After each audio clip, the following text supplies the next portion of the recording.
Today I wanted to talk to you guys about homemade sawdust briquettes.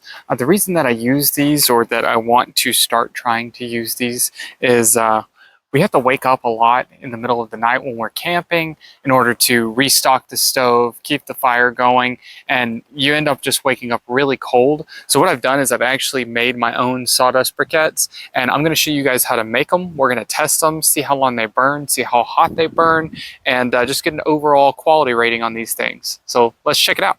Now, in order to make these, all we need is sawdust, flour, and water, as well as 2 PVC pipes and 3 caps. Now, one of my PVC pipes it's a 3-inch pipe with a cap on it. It is not sealed. It's important that you do not seal the end of the cap because it's going to need to come off for this process. And the 2-inch pipe with 2 caps on it, also not sealed. You could seal it on this one. It's not important either way, but I did not, just in case I needed to take it apart. But you mix your flour, your water, and your sawdust into paste consistency. And then what you do is you're going to want to put it into the larger pipe. And I've already got some in here packed, but just for the sake of example. And you will just pack it like so. Now what I've done is I've actually drilled, and I don't know if you'll be able to see them on the camera because they're quite small, but I've drilled a couple of holes throughout the pipe in order to let the water drain out. And I've also got one on the bottom as well. And that'll pack a lot of the water out of the pipe itself. And then what you're going to want to do is you're going to want to remove the end of the cap here.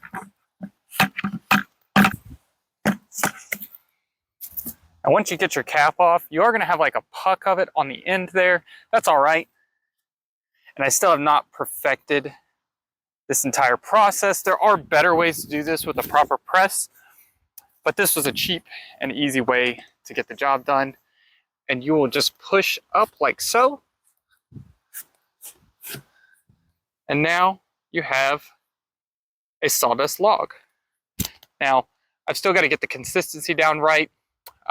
What I've looked at is that it says to use 1 part flour or any other binder that you want to use, as well as 10 parts sawdust. There's a lot of other things that you could add into this. I've seen coffee grounds, I've seen flour, molasses, things like that. But what you'll do is you'll take this brick and then you will bake it in the oven at 180 to 200 degrees Fahrenheit. It takes quite some time, quite a few hours to get the job done, and it'll slowly dry it out, and you'll end up with the briquettes like I've shown you earlier. So now what we're going to do is we're going to put them in the stove and light them up. All right, now we've got our sawdust briquette, or log, whatever you want to call it. Technically the briquettes are a bit smaller than this, I believe, but it's not quite the full size of a log. It actually broke in half whenever I was making it, but nonetheless, we'll call it our briquette. And it's about 40 degrees Fahrenheit outside right now. It's about 50 degrees inside the tent right now, just from the sun kind of reflecting heat into the tent. But what we're going to do is we're going to go ahead and put these in here.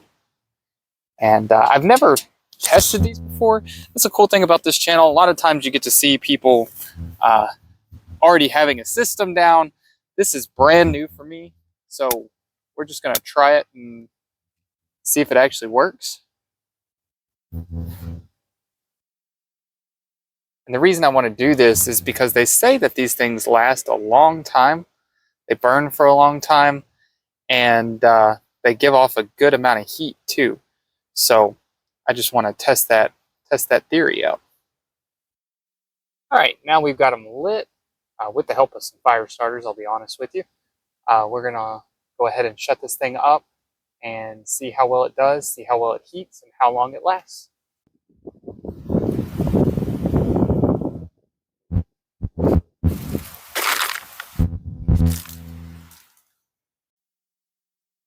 All right, we are about 10 minutes in or so, and it's extremely warm in here already. It is actually right at about 80 degrees Fahrenheit, a little over, and climbing. Again, it's about 40 degrees outside or so. It was 50 degrees inside the tent. So with the 50 degrees inside the tent due to the sunlight, we've climbed about 30 some odd degrees in just about 10 minutes. So far, looks like it's panning out pretty well.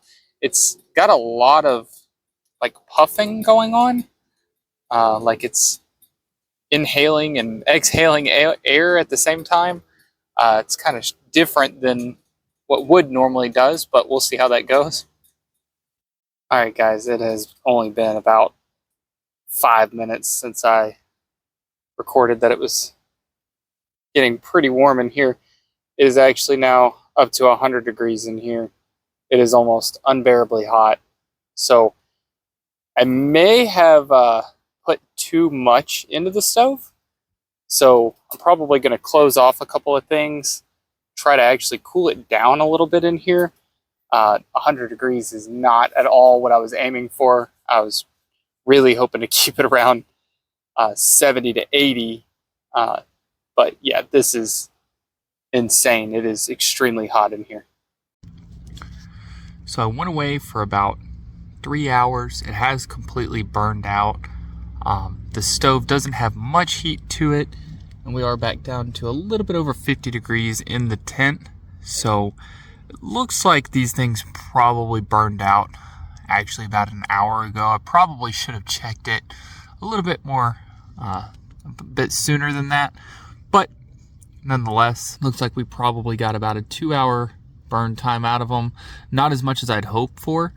But nonetheless, still kind of cool. So I'm going to keep on working on the solution and see if we can make these things last longer. I think it's going to come down to packing it a bit tighter. But either way, thanks so much for watching, and subscribe if you like trying out new things.